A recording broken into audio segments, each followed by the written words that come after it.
June 18th, 2020. From El Cajon in San Diego, California, this is episode 211 of You Can Bet on That.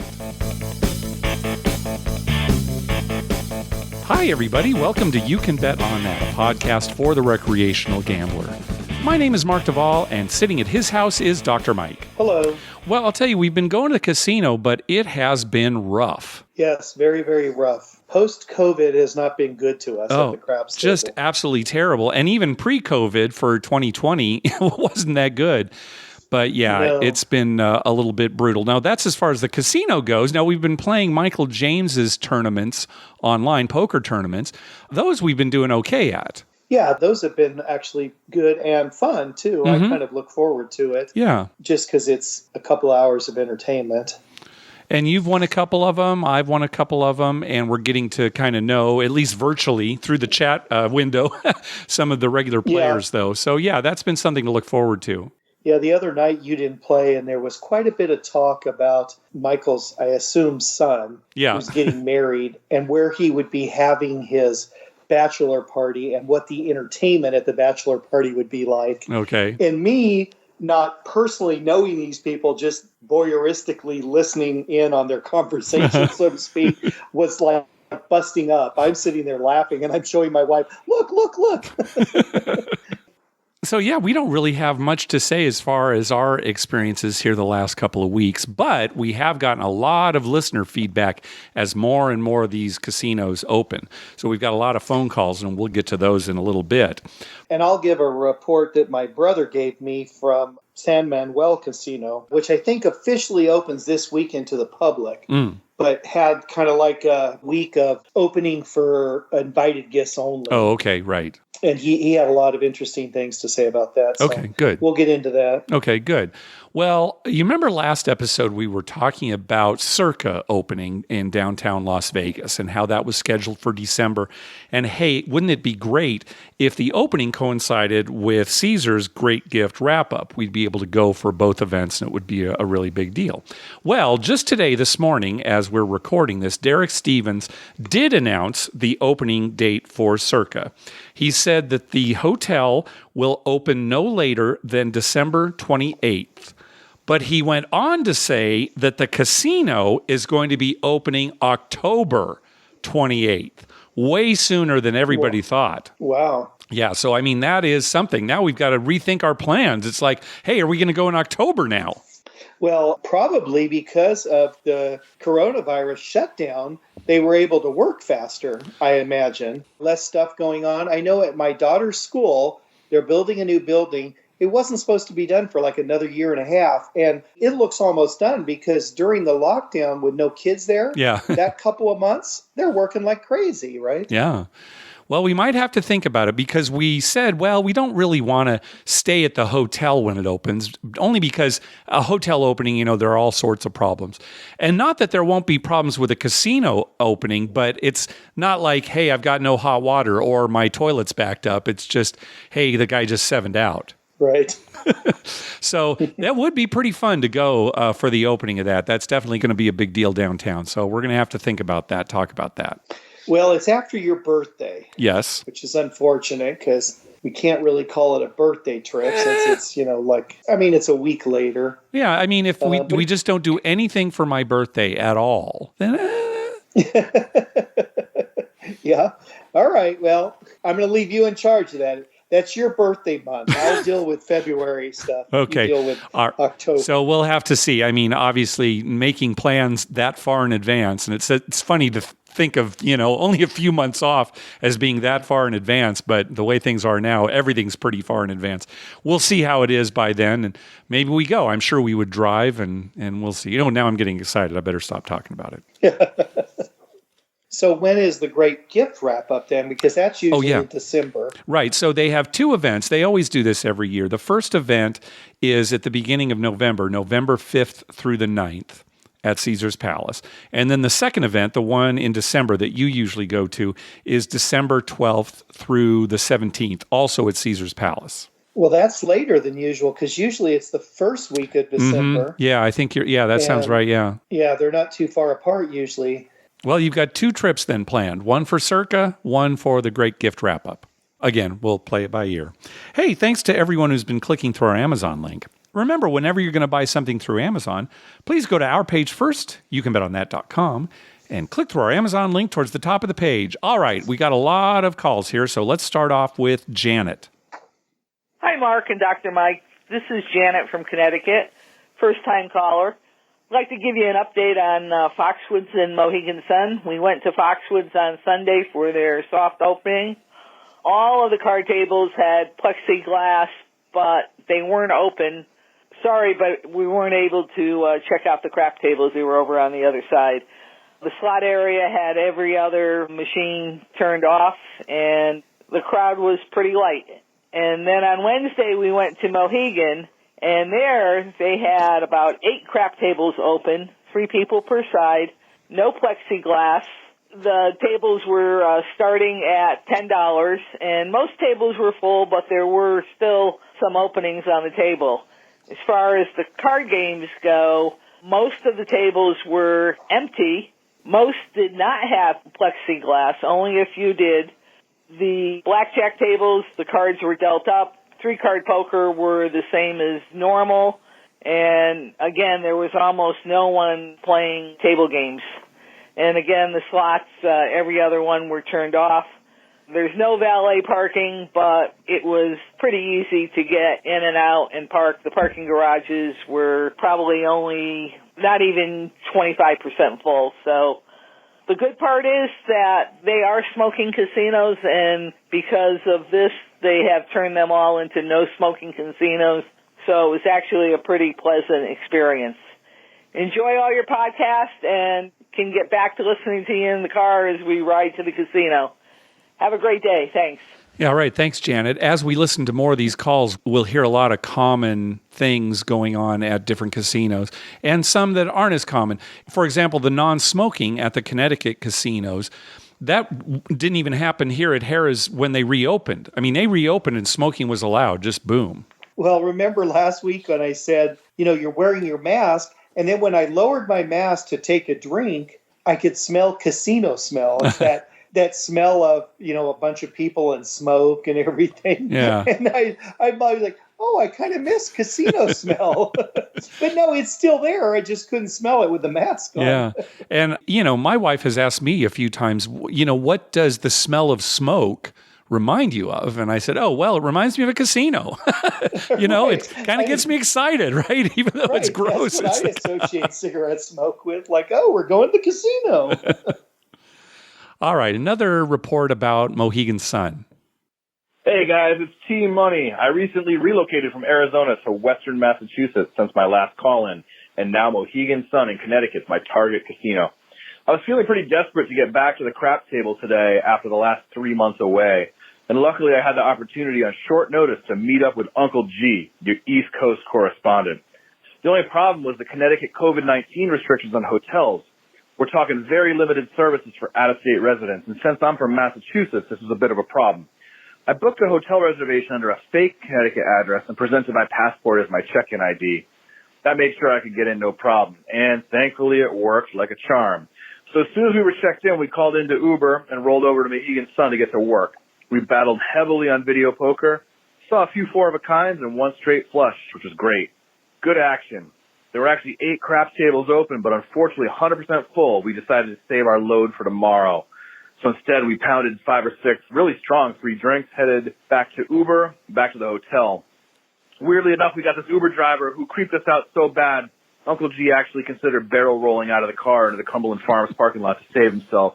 But thankfully, we got back to the hotel. Just with a good story and a solid bankroll to battle again tomorrow. And tomorrow's a triple comp day, which is a great time to battle. Be well, guys. Thanks for doing what you do. We love you. Take care. Yeah, so that is an issue with some hotels. And he was talking about how Connecticut, how it's actually harder to get reservations if you're an out-of-state resident. Now, did you ever think in your wildest dreams that you'd have to lie about where you live to get into a hotel? No. Unless it was like I was from some other country or something. And I was trying to check into a hotel in North Korea or something. Right, some country that's on some list of, But That's pretty funny. I mean, that may be the funniest thing I've heard so far about COVID-19. A lot of casinos have been having these multipliers for tier credits and stuff like that. So that works in our favor. That's true. We've got a 5 times here at Harrah's. I think all the Caesars properties. And when we listen to a few more calls, there'll be some people talking about it as well. Yeah, I mean, that's just a bonus to get you back to the casino, I guess. Yeah.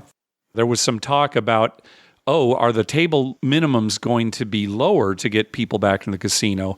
And the answer is no. I mean, if anything, we've seen they're higher. Maybe some places they're the same, but nobody has reduced their minimums. Right. And I had a feeling it was going to be that way. Yeah. I mean, especially at craps. I mean, when you're only getting, 6 people on a full table, they're going to have to up their limits just to justify having a table. Yeah. All right. Next up is Nick. Hi, guys. This is Nick in Kalamazoo.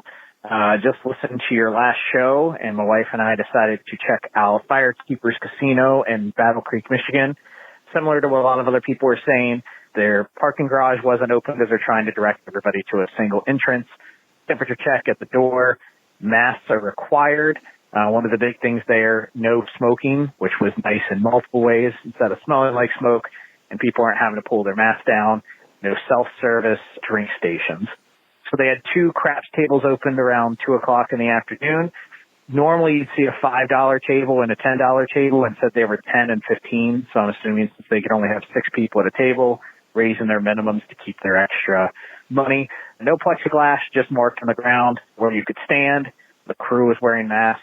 It looked a little bit different than normal. I normally don't play $10 or $15, so I didn't try to play. So I'm not sure if there was like a check-in or how they were handling getting people next in line. Sat and played their $3 bubble craps machine for a while since I only brought $120. Didn't win, didn't go so well. One of the other things that we're looking at is that we came back from Las Vegas just after everything got a little crazy. We were there towards the end of February, and we had already started to book our vacation in September. So we're going to be there for 9 days. We had planned to stay 5 days at Rio, which we've never stayed there, but we really enjoyed playing there last time. 2 nights at Luxor because my wife was able to get one of the pyramid suites. She's always wanted to stay there. And then 2 nights downtown California because we really love playing downtown. And that's kind of one of the more quiet places, the clientele and kind of being, back off of that main drag. But we've been kind of playing musical chairs with the casinos because we don't know what's going to be open. We ended up canceling our Luxor rooms because they haven't said when they're expecting that to be open. So we were able to get free rooms at Bellagio and get the Fountain View, which my wife also wanted to do. But we're nervous about Rio opening up and obviously, some of the other properties. So we're making backup plans to stay at other places in case they don't open. So, it's kind of nerve-wracking to figure out where we're going to stay. It'd be terrible to fly all the way out there and the rest of the casinos aren't open. So hopefully things get better soon. Thank you for all the content you guys progress and put together every week. Greatly appreciate it. Thanks, guys. Bye-bye. Yeah, that's an issue no matter where you're trying to travel. Within the next couple of months, you really just don't know what's going to be available. I'm guessing that all the casinos in Las Vegas are going to be open by September, or virtually all of them. But, who knows? If there's another outbreak, who knows? So, yeah, you do have to be prepared to make changes.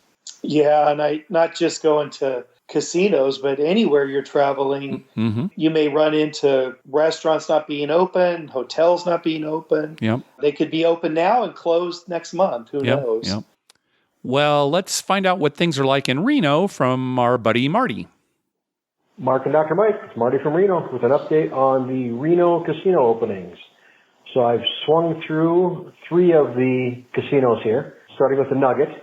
They check your temperature when you go into the Nugget. Of course, no valet anywhere. Most of the machines are on. They did a little distancing of the machines by pulling them apart where normally they would have 8 machines in a circle. Now they maybe have 6 machines in a circle. Very few machines are actually powered off. Craps is played again 3 on an end. And also at all of the different casinos I've been to, they now only have 2 people working the game. The 2 base dealers with no stick man, and they alternate the stick between the ends.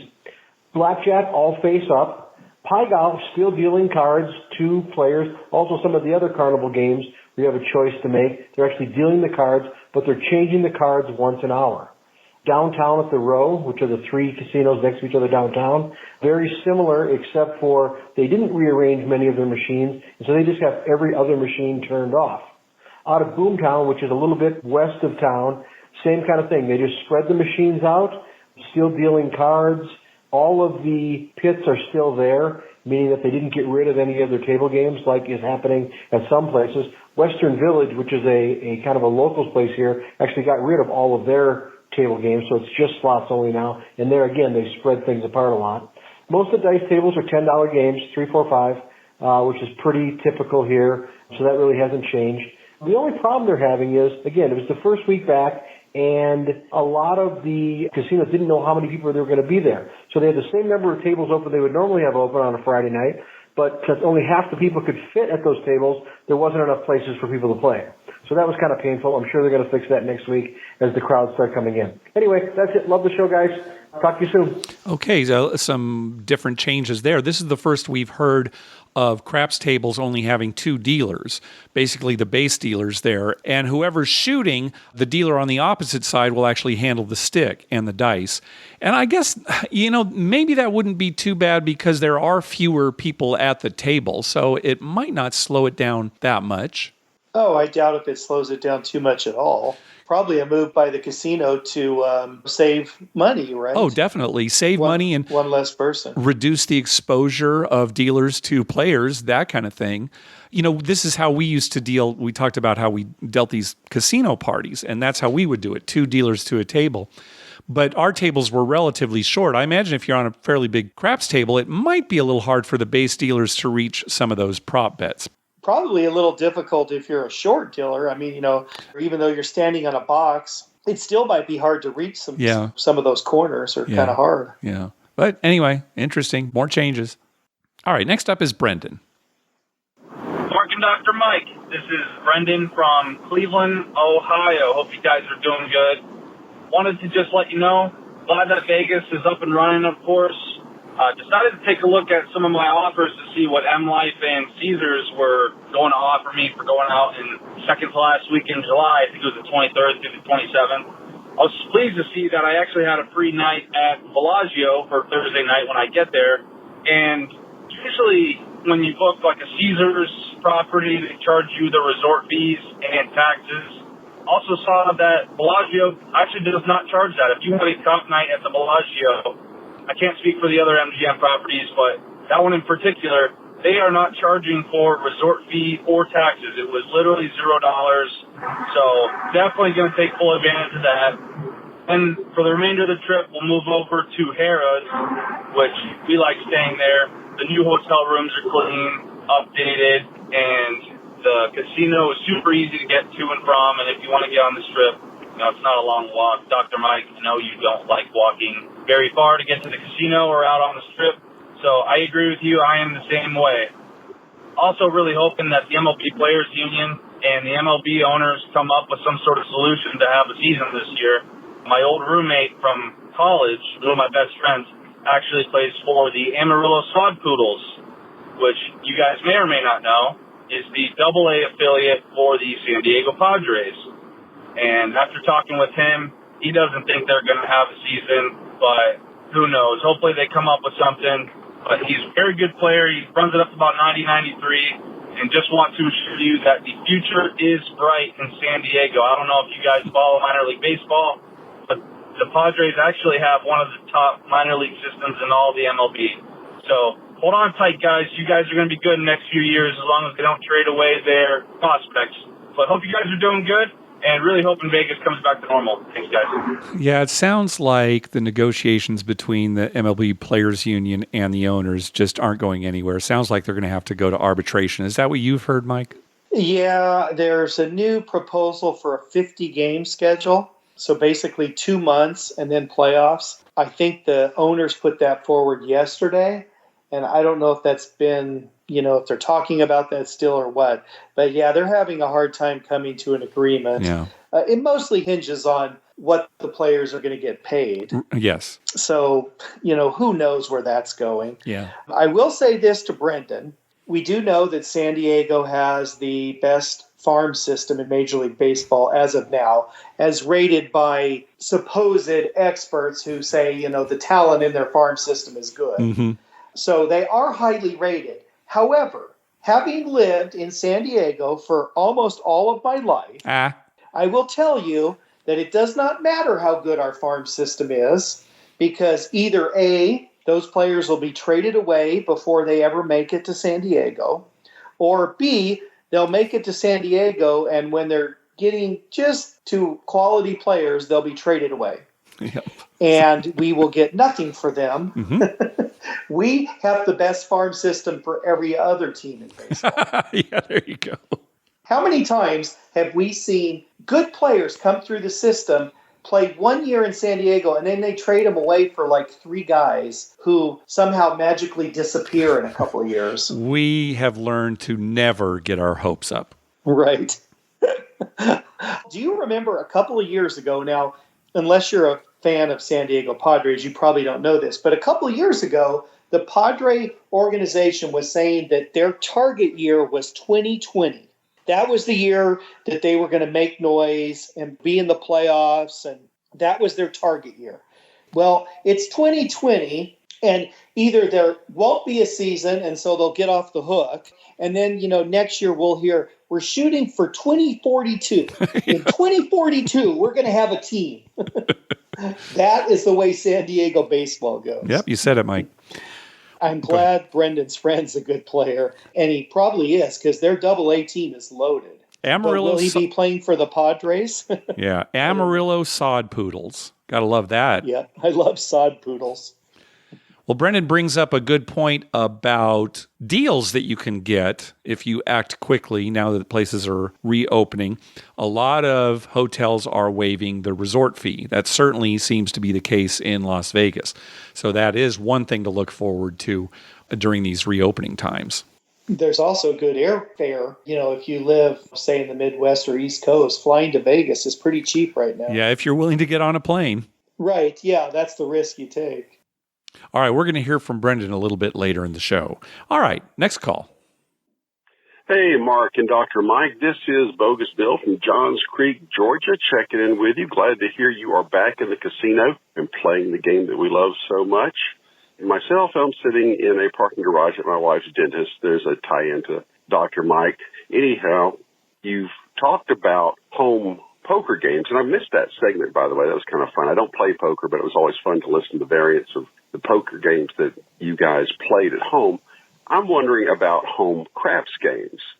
I've recently been furloughed off my job, so I have a lot of time left to work on a project that I've got going on in my basement. I'm building a 12-foot craps table just to test my woodworking skills. And so far, so good. I've got the table surface done. I'm working on the walls now. But anyway, you do home poker games, but when you do a home craps game, how would you suggest it be formatted or structured? Now, I live in Georgia, where any kind of gambling other than state-supported lottery is illegal, so I would assume it would have to be totally for funsies. But how would you structure an evening of craps with your friends? Appreciate everything you do. I really love the webcast, and y'all stay safe. I'll talk to you later. Thanks a lot. Yeah, we used to have home craps parties quite a bit back in the old days. And one thing we would recommend is that you alternate taking turns being the house.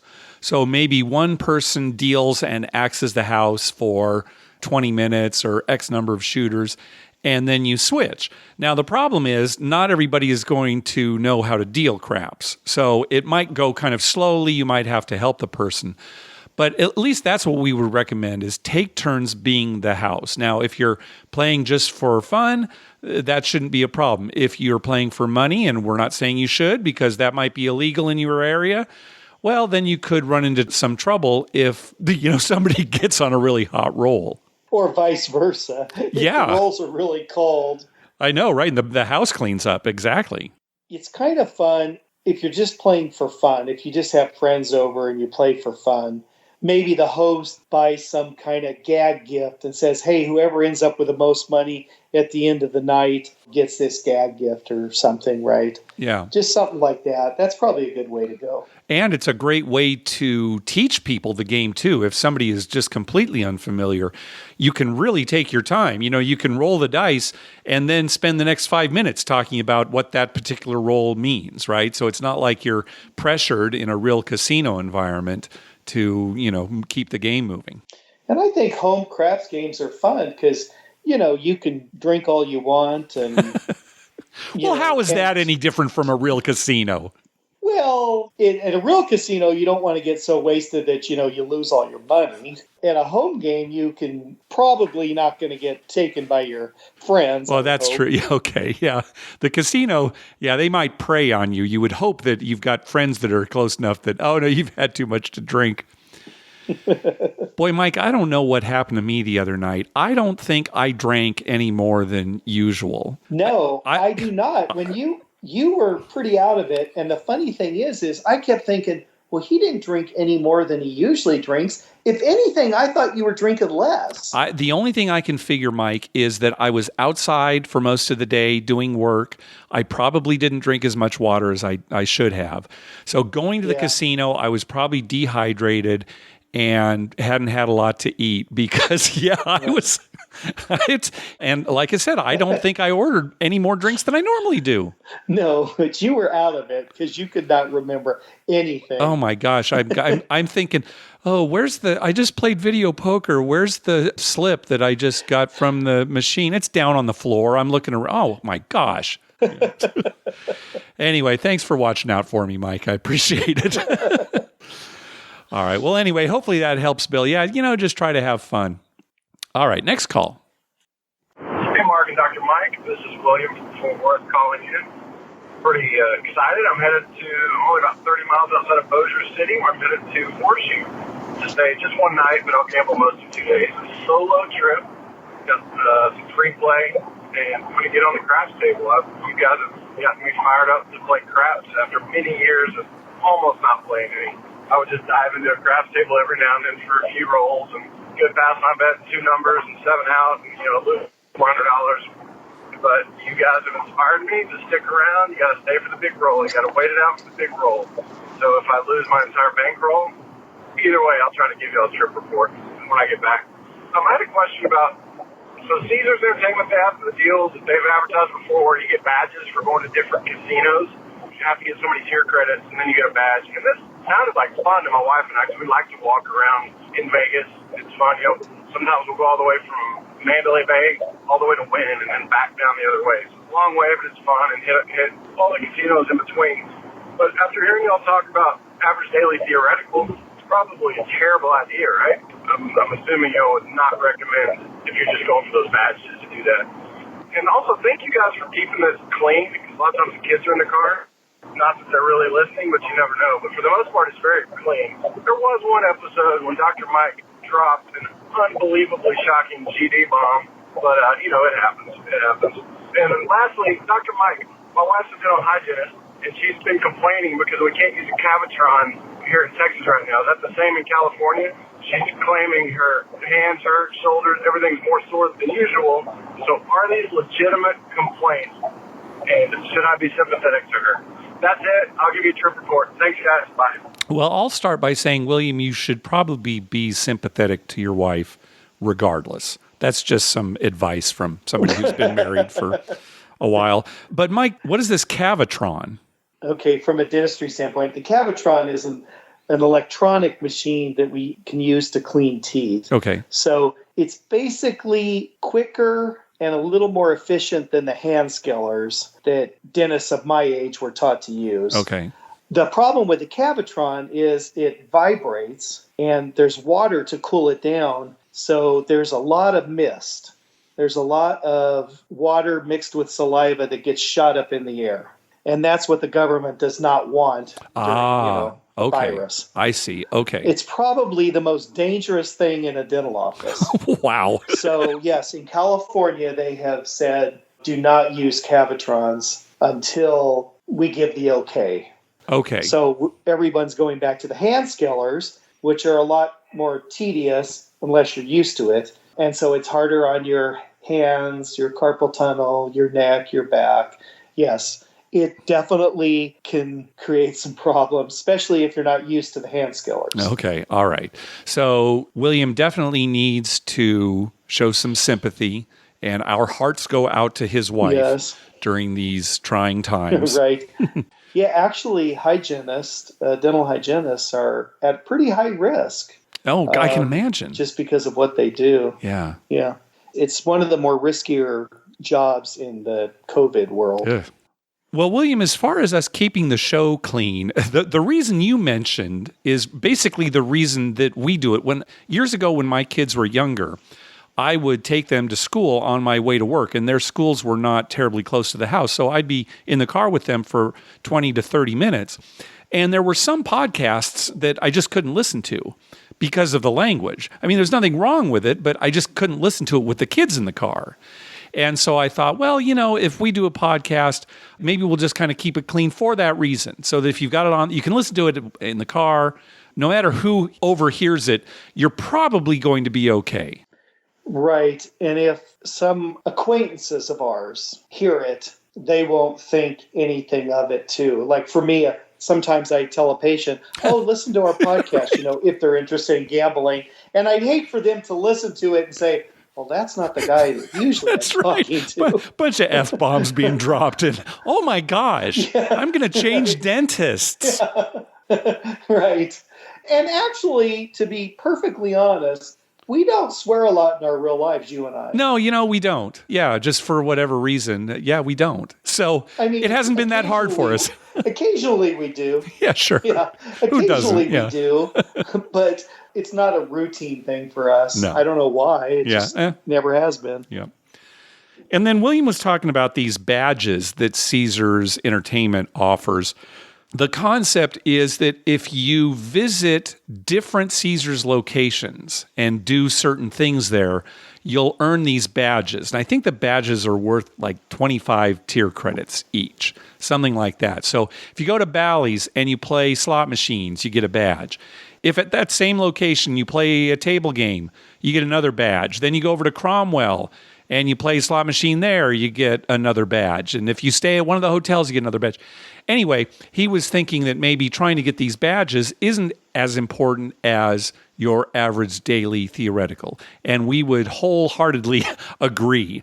It would be much better, if you're spending a whole day just going to different properties to get these badges, it would be much better for your comps overall if you just kept your play to one property during one day. And also, if you move around in a bunch of properties, you're less likely to get any offers from the properties because you didn't play there long enough. Well, that's it. That's exactly it. So, that will affect your ADT, yes. Yeah, and getting offers in the mail if you live out of state or something are really important. Yep. Because that's how you get trips paid for and stuff. Yep.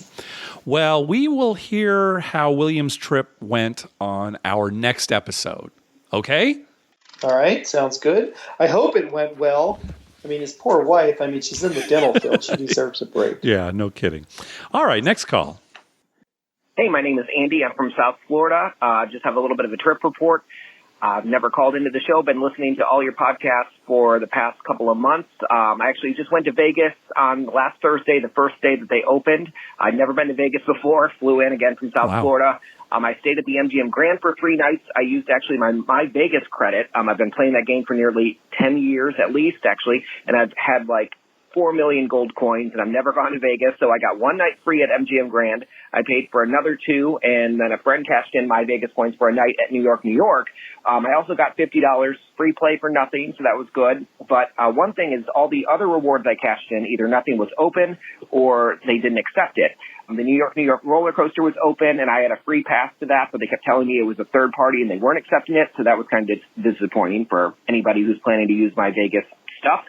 I walked by the Cromwell, and I really wanted to go in after hearing so much about it on the podcast, but it wasn't open. I did go, though, to Bally's, Harrah's, the Bellagio, this hole-in-the-wall called Casino Royale. Overall, I had terrible luck on the slot machines. I think Vegas was trying to win back all the money they'd lost in the last few months. I did poorly at blackjack, too. The only time I really did okay was when I played craps, which makes me wish I had played more craps. especially since I listen to you guys all the time. It's kind of given me more excitement about doing it. Haven't played in a long time. We don't have it in Florida. We've got the bubble craps, but that's not really any fun. There weren't a ton of people wearing masks and not a whole lot of social distancing. The plexiglass partitions didn't bother me too much. Overall, the customer service was great. Everyone seemed to be really happy to be back to work again. One thing I thought was funny is that I tried to find food at the MGM Grand at 10 o'clock on a Thursday night, and literally everything was closed, including room service. I called the front desk, and they said nothing would be open until 6 a.m. I'm like, that's crazy, so everyone in this complex has to starve until 6 a.m. They said, you should get Uber Eats, which is what I did. So I just thought that was bizarre, and I told them they've got to fix that. They didn't even have like a bag of chips to eat. One other thing is that there are barely any Uber or Lyft rides in Vegas right now. The Uber drivers told me no one's working because they get paid more for unemployment, which is probably what I would do if I were them, but it just kind of sucked trying to get rides to places. I do plan to go back when everything is open again, and overall I had a great time. And yeah, that's my report. Wow, that is really something. You go to Vegas for the very first time, and it's as they're reopening after COVID-19 closures. Right. I was laughing so hard when he was saying that because I was thinking, oh my God, like the worst possible time to have your first trip. Yeah, you're certainly not getting the Las Vegas experience. I'm sure he realizes that, but wow. No. His thing with the food. Oh my gosh. I mean, if you've listened to the show, that's my biggest pet peeve. I hate that.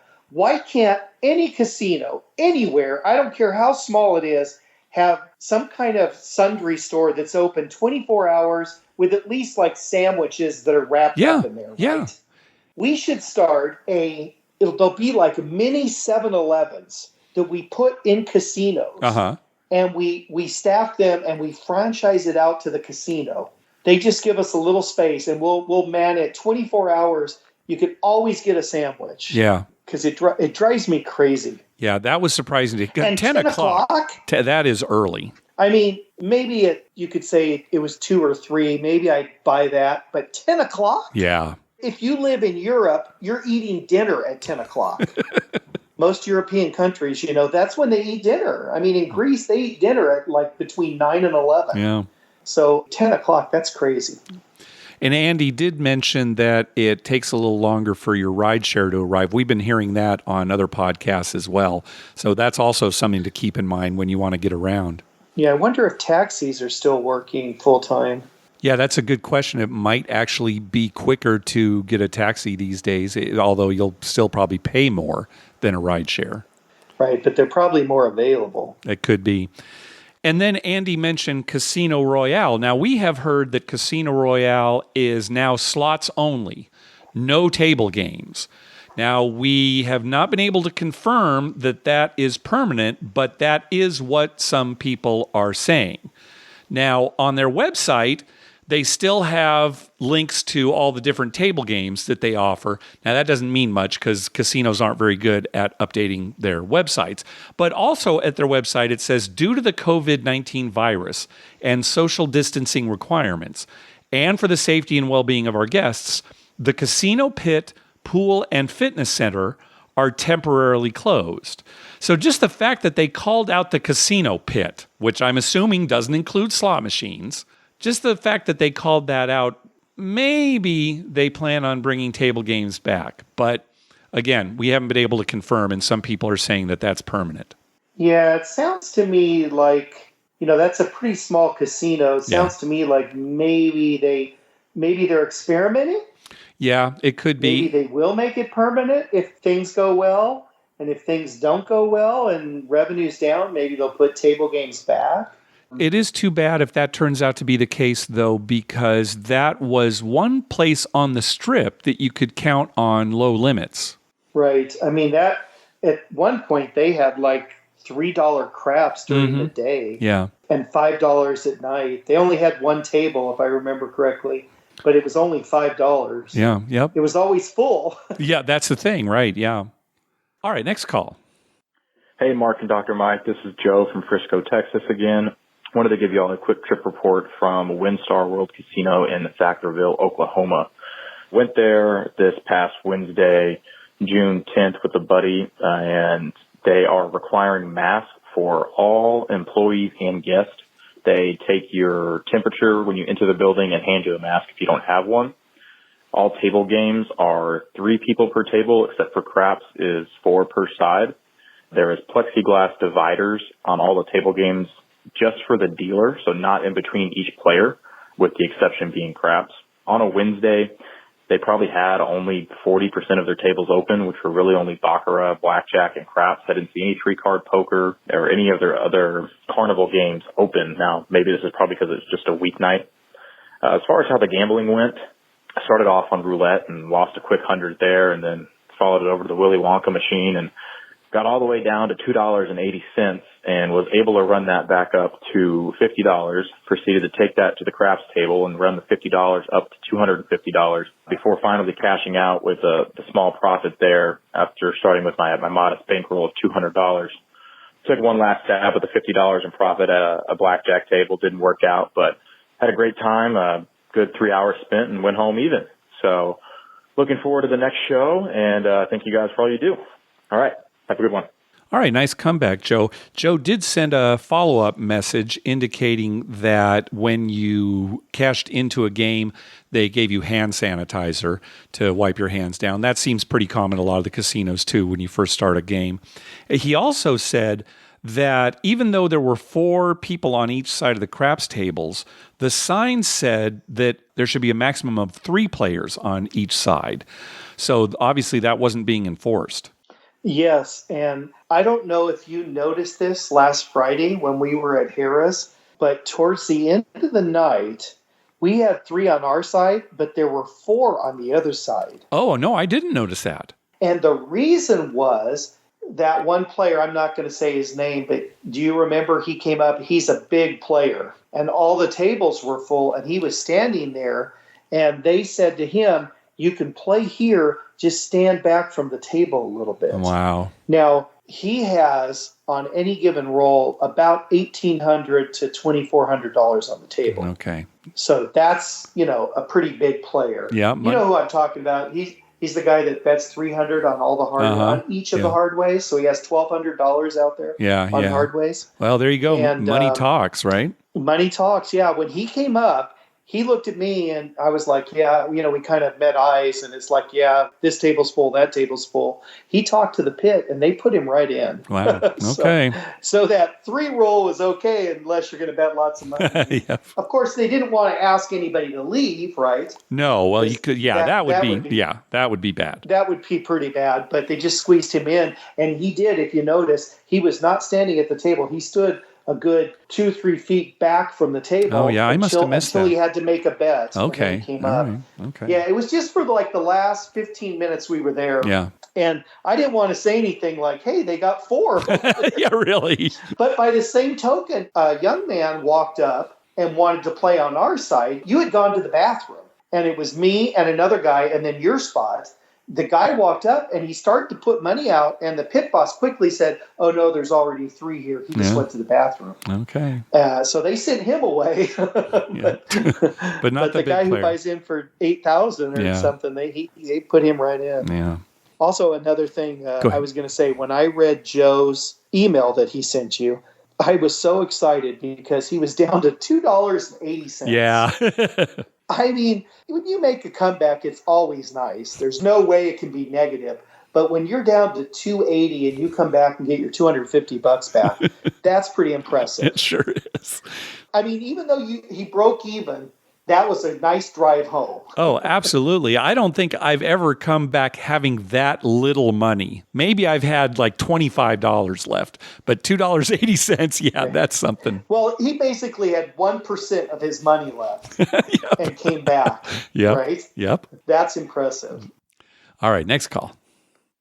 Hi, V from Gulf Coast Gamblers with a midweek Biloxi trip report. Happy to report the casinos are open and people seem to be having fun. We stayed at Golden Nugget. Table limits were certainly higher there and at most other casinos, so fair warning for the table games players. Harrah's has a great promo in June with 5X tier and award credits. I hit my first Royal Flush on Quick Quads 10-hand there for a nice little nickel payout. Palace, I think, gets our vote for the best slot floor layout post-COVID. They did a really nice job spreading things out, but still sort of having the feel that everything's on. Treasure Bay continues to have their great low limits, including their $10 double deck stand on 17 game. Unfortunately, because they kept their limits low versus the others, we also found them pretty crowded for a Tuesday night and moved our play back to Harrah. So good luck to everybody out there, and hope to see you all in Biloxi in the future. Yeah, Biloxi, we missed it this year. Maybe next year. Maybe not. Maybe within 2 years. We definitely want to go. Yeah, I definitely want to go to Biloxi. Yeah. I'd just like to check out that part of the country, Yeah. to be honest. Yeah, it's true. All right, let's hear about Northern California from Steve. Hey guys, this is Steve from the San Francisco Bay Area. It's my first time doing a trip report. I'd like to do a trip report for last Sunday. I visited 2 Central Valley casinos. The first one was the Rock Sacramento at Fire Mountain. I've never been to this one before. It's about 45 miles north of Sacramento, even though they market it as being part of Sacramento. This was the second weekend it was opened. Very similar to your experience. There was only a single entry to the building, and so that's where they were checking your temperature. They were also charging $1 for face masks. Basically, the safety check at the craps table was also, they would do hand sanitizers before they were going to shoot, and then also on dealer changes, they sanitized the die screw shooter. They were a little hypersensitive about the masks as well. They wanted to make sure it was always covering your nose, even though it was a little hard to hear sometimes what people were saying. They also offered a tier match to Caesars Rewards, which was great because the lines to the cashier were pretty long, so able to get into a separate line for that. So it's very common for only to have one craps table up in Northern California, and they had 4 players per side. Basically, they divided it up with these plexiglass dividers, and they were kind of sitting on these stanchion bases, and they kind of went over the rail and then up about 7 feet and then back behind you. And you kind of move them around a little bit. The 4 positions, there's just to the left or right of the stick man. Then you were in the hook, then you were straight out, and then there was the corner by the base dealer. I'd say the hook and the corners were definitely the tightest, but it wasn't too tight. You basically had 2 chip rack divider sections in your area. I went there during midday on Sunday. It was 15 to 1,000, and they didn't have a bonus bet game. And, of course, it was California craps, so you had to use the cards. That was Hard Rock. And then I went to Harrah's Northern California, which is the closest Harrah's property to the Bay Area. This was the first weekend they were open, so I wanted to take advantage of the 5 times tier credit bonus that they had there. But I just re-listened to your number 210 podcast, and I was a little upset when I heard it because you said you have to actually select it 5 times from the kiosk. And interestingly enough, Harrah's Northern California removed their kiosks. So basically, I wasn't able to select it, unfortunately. So I'll need to talk to my host to see if they can do something about that last visit, because I know you can earn up to $5,000 per day on tier credits. So safety-wise, it was very similar to Southern California, Rincon, which is you had a reduced entry. Basically, they did thermal checking. There was no line. Masks are required. The Laurel Lounge was closed. That was interesting. And then they actually removed the regular craps table from the premises. They actually went to the roll to win digital craps table, unfortunately. So that's the only thing available for Harrah's, and it's 5-handed. Basically, it's a 10-station table, but they turn off every other one. And you're basically being comped as a slot player. Nice thing about it is you can sit on the chairs, which is good, and then also they allow you to use cell phone usage. I know last time you mentioned that you wouldn't play it because you didn't know if you had enough time to place your bets. Well, this dealer was actually manually starting the no bets portion, so definitely have time to play it. But I don't like the hot shooter bonus, and it was also $5 to $5,000. But anyway, that's my trip report. Love listening to you guys. So that's interesting. According to Steve, then, it sounds like at these roll-to-win tables, they could actually turn off the timer and have the dealer manually say, okay, we're good, no more bets now. Right. Well, they told me that they could also change the timer if I wanted. I know they said that, to yeah. give me more time. The problem with that is then on a roll where nothing's going on, like somebody rolls and, nothing happens, then you've got to wait a long time for the next roll. Yeah. So if they could manually do it each time, that'd be great. Yeah, we'll have to ask some more questions next time we're up there. Now, when the roll to win table came to Harrah, Southern California initially, they did have every other terminal turned off, but they quickly got rid of that. Now you can have a full table there, all the terminals. I guess they're thinking that there's enough social distancing between players. I don't know. I mean, it's certainly you're not as close to each other as you are at a regular craps table, but that's gone out the window, at least at Harrah, Southern California. Yeah, it's so inconsistent. It drives me crazy. Because at that table, you are sure a little apart. But hey, if somebody rolls a hard 8 and you scream out at the top of your lungs, woo, and you're yelling, the guy next to you is getting your air on him. Yeah. There's no doubt about it. And then Steve was saying that they got rid of all the kiosks there at Harrah's Northern California. So, yeah, we actually had to hit the display to activate the 5 times tier credits for the month of June. So, yeah, I think, Steve, you absolutely should check with your host. I would hope that at a location like that, they would automatically opt you in. But, there's no guarantee. So definitely follow up on that. Well, we were surprised that they still had kiosks in Southern California. Yeah, that's true. That's a lot of touching. Well, they still have video poker machines. There's a lot of touching there. Right. Well, at the bar at Harrah, Southern California, there's no plexiglass between you and the bartender or anybody working. No. So I find that funny. It is inconsistent.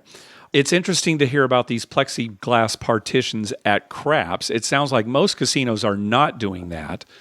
Yeah, I'll talk about San Manuel here in a little bit, and they do have those there at craps and at blackjack. Oh, okay. Where you're almost in a little cubicle playing your blackjack hand. Yeah.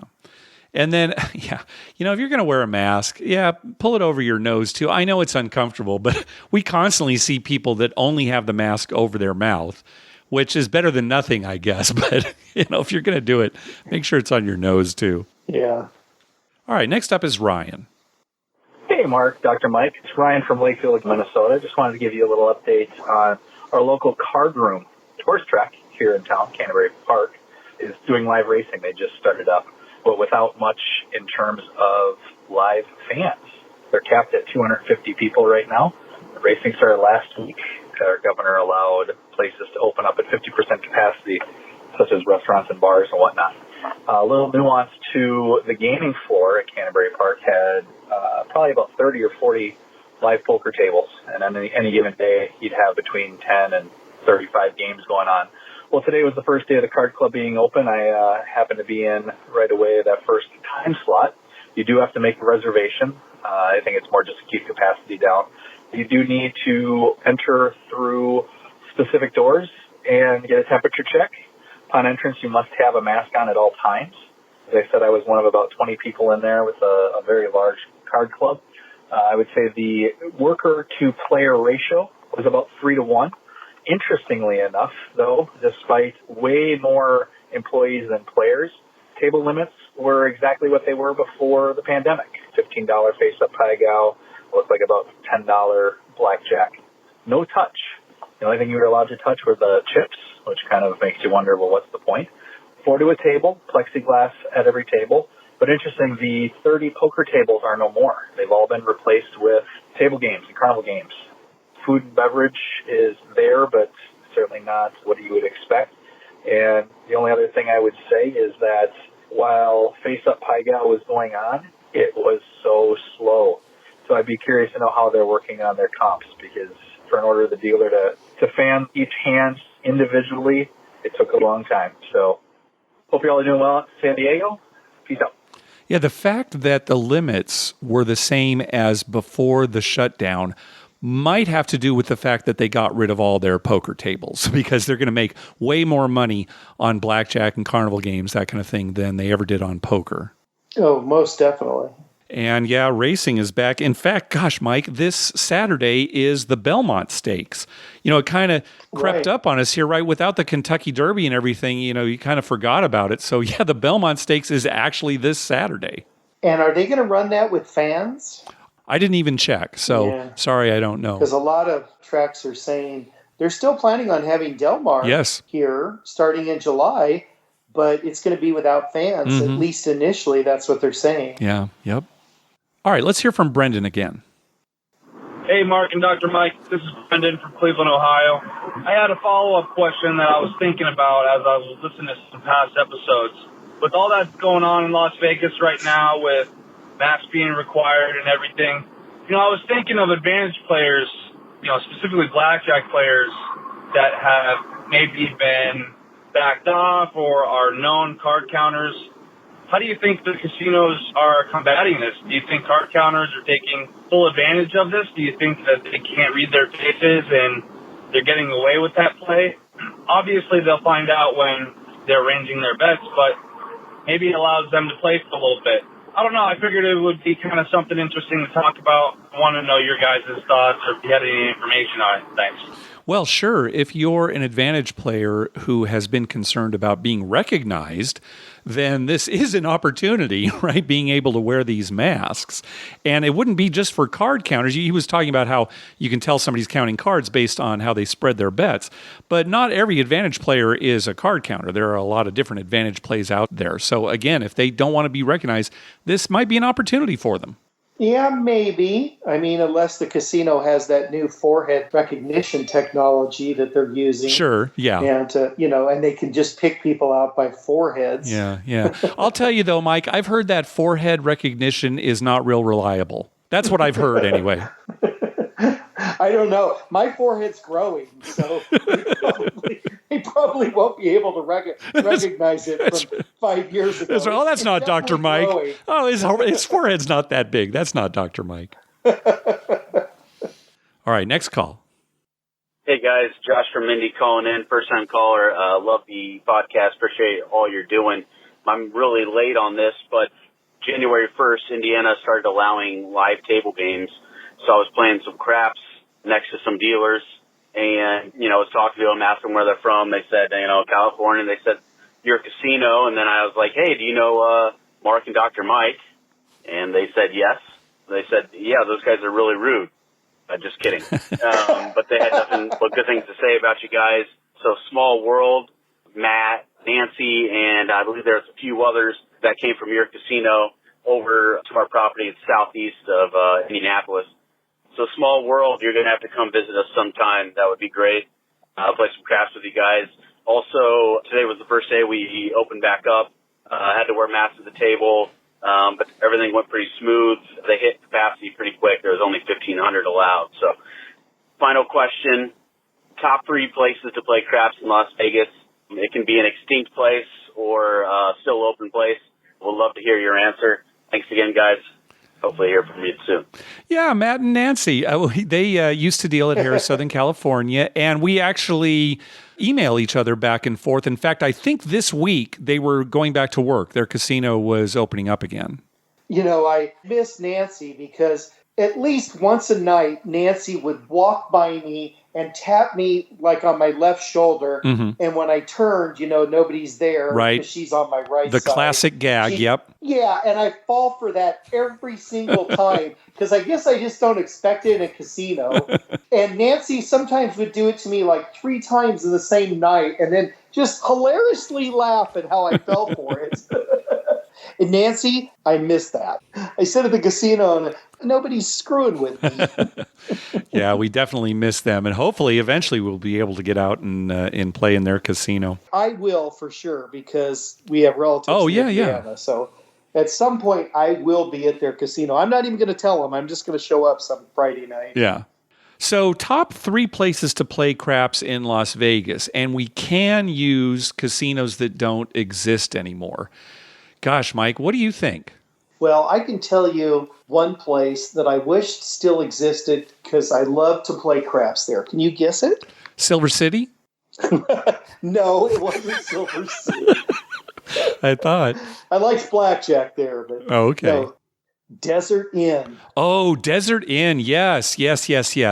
I loved playing craps at the Desert Inn for several reasons. Number one, there was so much room. Oh, Remember yeah. how It much was. room there Oh, was? there was tons of Oh my room. God, tons of room. I mean, it was never crowded. It was always dead quiet in there. Yeah, it seemed like they weren't even playing any music or anything. No, it was dead silent. I swear to God, you could hear a pin drop in that place. That's and right. It was hardcore gamblers. Yeah, right? that's for sure. Yes, Remember yes. the Desert Inn? That was not a place for 4 young guys out on a night on the town. Right, that was right. for hardcore gamblers. I do miss Desert Inn. Yeah. As far as other places existing, I have to say I do like playing craps at Cromwell. Oh, yeah, Cromwell, sure. For the 100 times odds, and Yep. I kind of like that place. I like playing craps at Golden Gate Casino downtown. Golden Gate, for sure. The music is always great. Yep. And it always seems action-packed, Yep. And I know Josh only said 3, but I'm thinking more like Planet Hollywood. We love playing at Planet Hollywood now. We love Planet Hollywood for the dealers. They have very good dealers. I kind of liked... We love Bellagio. Oh, yeah, Bellagio. For the space. I kind of liked playing at Slots of Fun when they used to have a craps table right on the street there.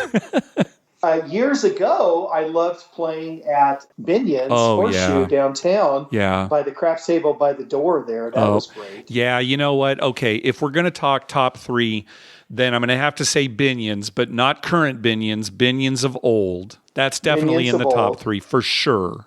At least part of the top 3 in no order. Okay, Golden Gate. Let's definitely put Golden Gate there. Okay.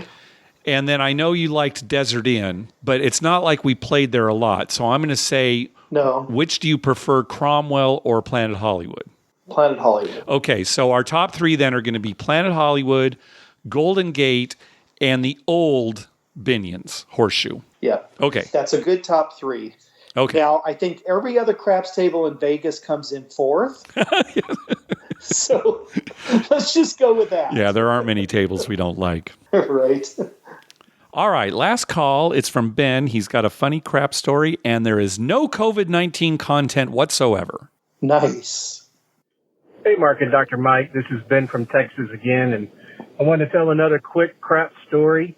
This one happened a few years ago during a March Madness trip with my buddies. We were downtown, and 5 of us were on one side of a craps table. That left one area open for somebody, and this guy comes up, and he's pretty drunk, but really nice guy. I was keeping an eye on him because I was a little worried he was going to fall down. He was swaying a lot and slurring his words. But again, nice guy. Anyway, we're getting into a decent roll. Lots of chips on the table on our side. One of the guys throws the dice, and I assume the guy next to me thought it was a 7 out. But it definitely wasn't. He gets mad, leans over the table, and completely messes up all the chips. Of course, seconds later, security came in and got him to the floor and then kicked him out. Never seen that before in my life. So as the dealers are putting all the chips back together, we suddenly start to notice that the guy's chips are being subtly put into other people's odds on their numbers. And when they put it all back together, the guy only had a small $5 pass line bet and nothing else. And everybody else had a little bit more on their odds. And the pit boss comes by and says, "Is this okay, gentlemen?" We all kind of look around and went, yep, looks good to us. So anyway, thought that was kind of funny. Never seen that before. Anyway, hoping one day to get to play craps with you guys. If I'm on the table and I see you guys across there and I want to announce my presence with authority, do I yell out "Muckleshoot" or do I say, "Hey, craps man," or do you want something else? All right. Thanks a lot for the podcast. I really enjoy them. And I hope you guys have a great next time at the casino. Bye. Yeah, isn't that a great story? That might be the best story ever. Because think about it, Mark. We've all wanted to do that. What, mess up the chips or get chips from somebody else? The whole table. Oh, okay. No, just mess up the whole table. I mean, it's like when you're a kid and, you're losing a Monopoly and you just mess the whole board up. That's right. If I wasn't afraid of getting thrown out, I'd do that someday. But yeah, I would try to do it on a 7 out. Yeah. I love their solution, though. Yeah, really. Just give his money to Well, the chips are in play, so legally we have to assign them to someone. Anyone have any problems? No, sir. That's pretty funny. Oh, my God, that's great. Yeah, I would say yell out Muckleshoot. Unless we're actually playing at the Muckleshoot Casino, that will definitely get our attention. We'll definitely know that you're a listener. Muckleshoot or Lee Harvey, you could just yell. That might work too. Yeah, Lee Harvey. That might work too, yeah. Well, for the last trip report, I'm going to talk about my brother's trip to San Manuel this week. Yeah. They have a invitation-only type thing. Yeah. So he went to check it out more out of curiosity. But there were some interesting things. First of all, when he got there, there's elevator attendants. Mm-hmm. So when you walk up to the elevator in the parking structure, there's somebody there who actually presses the button for you. And when you get on the elevator, there's somebody in the elevator who presses the buttons to get to the casino. Oh, they stay in the elevator the whole time? They stay in the elevator, yeah. So you do not have to touch any buttons. Okay. Then when you walk up to the casino, there's a team of people who not only take your temperature, but they do a similar thing to what we do in our office, where we have a questionnaire for you, like, have you traveled within 100 miles in the last 2 weeks? Gosh. Have you been around anybody who has tested positive for COVID-19? Right. It's a whole list of questions. Are you feeling ill? Have you had a fever? Have you had a cough? Gosh. Asking you all the questions, then taking your temperature, making sure you have a mask and providing one if you don't, and then letting you go into the casino. Now, my brother said once you're on your way into the casino, there's somebody giving you kind of like a stylus type thing that you can use when you play video machines to press the buttons. Uh-huh. So you don't use your finger. The machines are not so much turned off, but in front of some of the machines are these real nice posters that said, this machine is not currently available. Okay. And it's a custom-made poster, so if you're playing a Buffalo machine, it has a big buffalo on it saying, this machine is not in use at this time, So they've spent a lot of money in making the casino look nice. They have plexiglass everywhere. My brother said everywhere. He said at the blackjack tables, you not only have plexiglass in front of you, but between you and other players. Mm-hmm, right. So you're almost like in a little cubicle with the bottom parts kind of open so you can slide your chips underneath. You do not touch the cards. He said the craps table was not open, and he didn't know if that was permanent or just wasn't open when he was there. Yeah, and if you recall, listeners will remember that is completely card-based. One of the few casinos in California that uses cards exclusively, no dice at all. Right. He said that he went to eat in the cafe, and they have tables, but when you get to the table, you're supposed to use your cell phone to place your order. And then when your order's ready, they call you back and say your order's ready, and you go to a station and pick it up. Okay. So there's no waitress. When you pick it up, it's all packaged like a to-go order would be in a restaurant with, plastic fork and knife. There's no silverware or anything. Then you take that back to your table, and you can sit at your table and eat. And every other table's shut down. So there's absolutely no contact with a human to get your food. It all just, appears for you. Yeah. He said everything, the food product was all packaged separately too. So he got a burrito and all the fixings are on the side. Oh, really? Packaged. So he makes it, you have to make your own burrito, basically. So you basically make your own burrito. Yeah, you take it back to the table and make your own burrito. Okay. So in that sense, he said it was like ultra safe. Yeah, that's the most I've heard, at least of any casino. Yeah. When he explained it to me, it's definitely the most I've heard. Now, the thing about it was like an invitation-only type thing, so it wasn't their normal crowd. It wasn't as busy as like when we were there. It was crazy. I know, and Mike, it's so funny because remember that night, Christopher said, not a lot of people here tonight. And we're like, are you insane? This is nuts. So I can't even imagine what it'd be like on a typical weekend night. I mean, we thought it was insanely busy, and my brother said, "Oh, it's kind of slow." So, I don't know what it's going to be like this weekend when they allow just the general public. But he said also at the bar there was plexiglass everywhere, and some of the machines were turned off, so you couldn't really sit next to anybody. Yeah. Which kind of takes the bar experience away, right? Sure. Like if a husband and wife went up and sat at the bar, you're both in your own little cubicle. Yeah, right. Yeah, that's true. Which is like, you can see each other. You put your hand up on the plexiglass like you're in prison. Maybe that's how you high-five the dealers, too. You just put your hand on the plexiglass. Yeah, and then you got to disinfect your hand, because who knows where that plexiglass has been. He said there were people walking around disinfecting stuff like crazy. Yeah. He couldn't believe how clean it was. So far, that has been the most extreme we've heard of. Yeah. As far as cleanliness. But he said also that they were super friendly, super nice. Everyone was very upbeat and positive and, trying to make it as nice for people as they could. Yeah. And of course, face masks are required and the hand sanitizers everywhere. Yeah. So, but anyway, he had a real positive experience. So he liked it. Okay. All right. Good.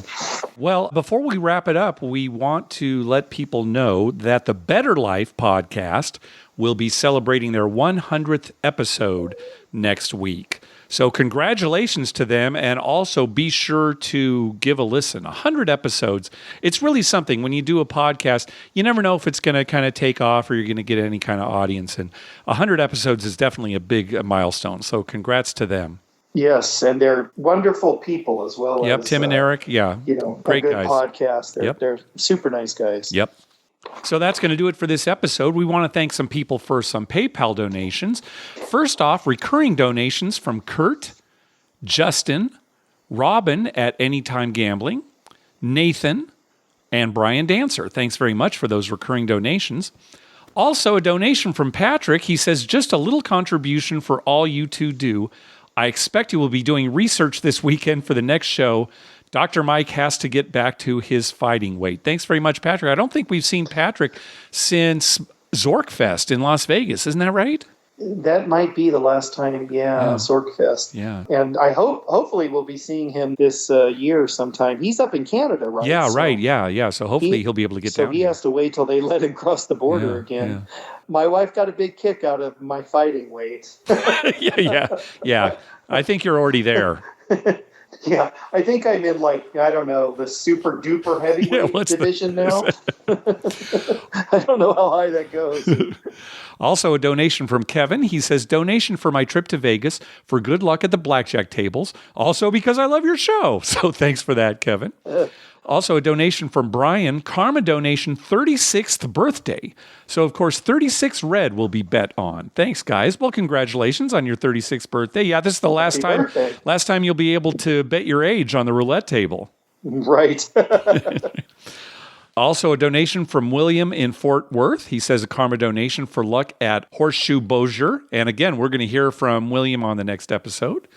Also, a donation from Corey, karma for June 19th through the 21st in Vegas. Oh, so that's coming up this weekend. So good luck in Vegas, Corey.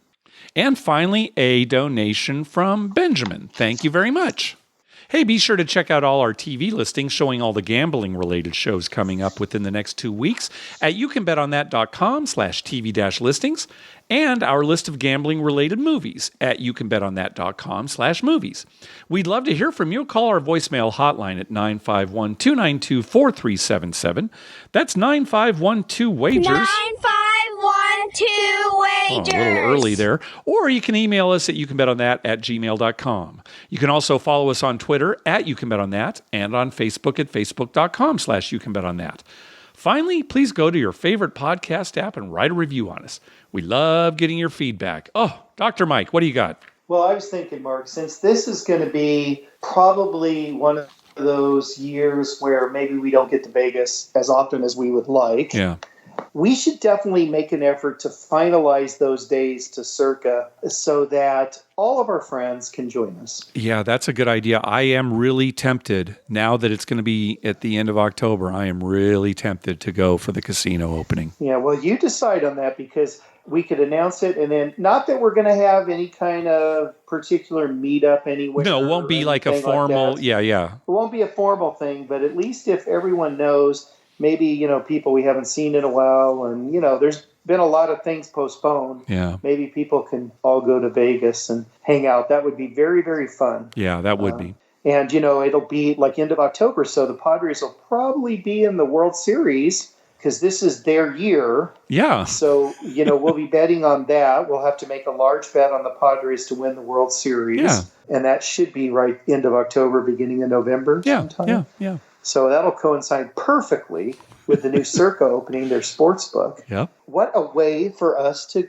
go to Vegas and, Yep. put like $10,000 on the Padres. Okay, well, I really love the Circa idea. I'm not so sure about the Padres bet. I don't think we're going to have to worry Okay. about it. And if anyone makes it to San Diego, we'd love to see them too. Yeah, definitely. Because we've missed a lot of people. I It's know. been lonely. I know. It has been. When there's only 3 on your side of the table, it's me and you and then some other guy. Yeah, Larry. That's it. Me, you, and Larry. Me, you, and Larry or Phil. It's Larry or That's Phil. really it. We haven't played with a David in like weeks. I know. It's like they don't exist anymore. Right. What's going on? All right. Thanks for listening. Good night.